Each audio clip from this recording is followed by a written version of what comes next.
Halo guys, apa kabar? Semoga baik-baik saja. Ketemu lagi dengan Elvan Trader ya. Di sini kita akan membahas analisa gold minggu ini dan kemungkinan minggu depan pun analisa ini masih bisa berlaku ya. Karena kan ini mingguan. Kalau trennya lanjut, bisa jadi seminggu ke depan atau 2 minggu ke depan analisa ini masih berlaku. Di sini kita akan analisa tanpa menggunakan satu indikator pun. Kita di sini hanya menggunakan candlestick ya. Tapi kita tidak perlu menghafal pola-pola yang aneh-aneh. Yang jumlahnya ada ribuan itu. Di sini saya akan langsung ajarkan konsepnya. Jadi bayangkan candlestick ini adalah grafik untuk mengukur kekuatan penjual dan pembeli. Jadi seluruh area ini adalah area pertempuran antara penjual dan pembeli ya, antara seller dan buyer. Nah, candlestick ini adalah untuk menggambarkan kekuatan antara penjual dan pembeli. Sekarang kita perhatikan candlestick yang ini ya, yang terdekat dan paling kuat. Di sini seller mendominasi ya. Ini itu sekitar 10.000 pips ya. Kalau kita mainnya satu lot, kita sell misal dari atas ini sampai bawah ini, itu keuntungannya 10.000 dolar ya. 10.000 pips. Ini adalah candle seller terdekat yang paling kuat. Nah, lalu di sini mulai ada perlawanan nih dari pembeli masuk ya 4 candle ini. Tapi kita lihat, kekuatan pembeli ini biarpun 4 candle dia tidak bisa mengalahkan kekuatan penjual.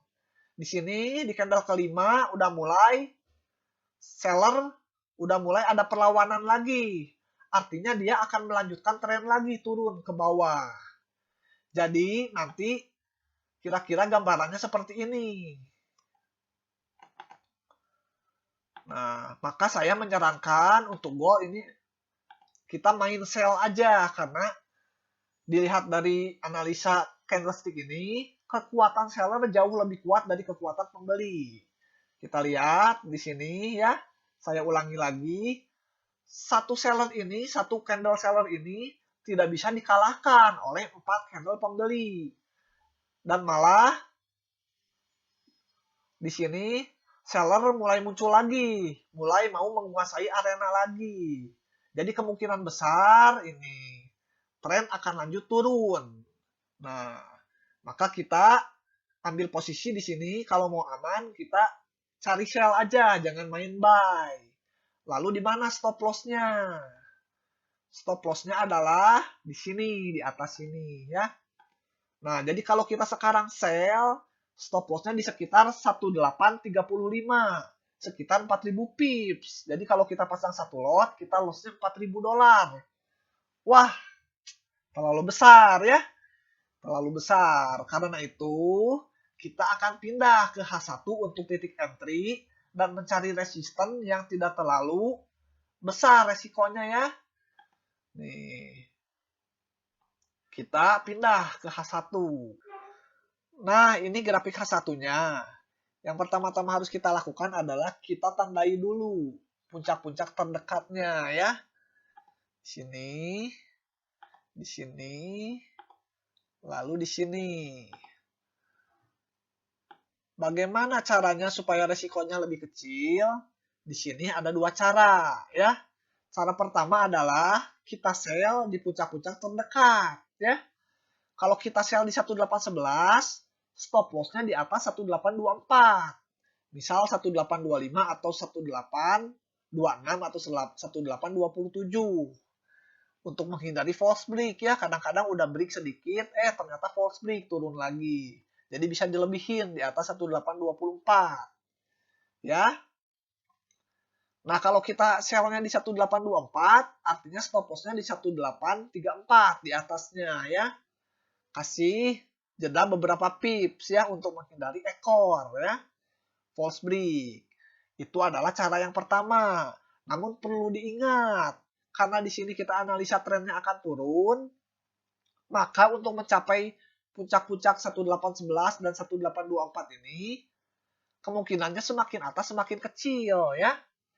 Seperti itu. Artinya apa? Artinya semakin kecil resiko, maka akan semakin besar resiko ketinggalan kereta ya. Jadi ini cocok buat traders-traders yang main aman ya, main aman dan main santai.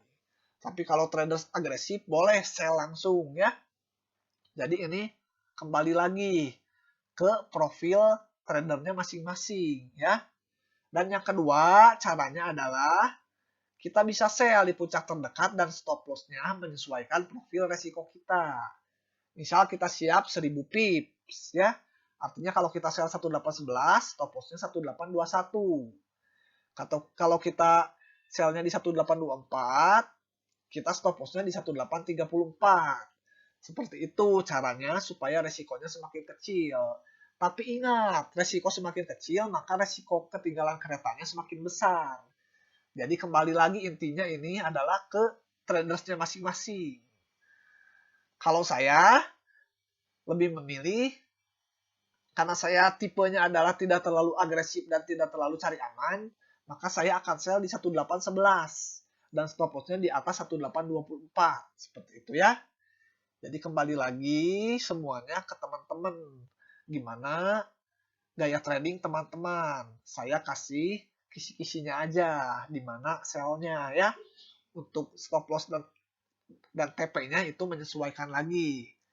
Misalnya TP-nya kita mau pakai rasio 1:2. Artinya kalau stop loss-nya 1000 pips, TP-nya di 2000 pips. Itu kembali lagi ke teman-teman ya. Oke. Jadi intinya trennya di sini adalah tren turun. Kedua, kalau kita mau resikonya lebih kecil, maka kita bisa sell di puncak-puncak terdekat. Tapi dengan kita resiko lebih kecil, maka kemungkinan ketinggalan kereta semakin besar. Jadi kembali lagi semuanya, apakah teman-teman traders agresif, moderat, atau yang cari aman banget. Oke? Kalau yang cari aman banget mungkin dia nunggu harganya ke 1824 dulu ya. Supaya resistannya semakin kuat ya dan stop loss-nya semakin kecil ya. Seperti itu. Itu kalau yang cari aman. Kalau yang moderat biasanya kayak saya di 1811 di sini ya. Gitu. Oke? Jadi demikian analisa kali ini. Mudah-mudahan paham ya. Kalau ada yang bingung silahkan tulis di kolom komentar. Terima kasih sudah menyaksikan. Sampai jumpa.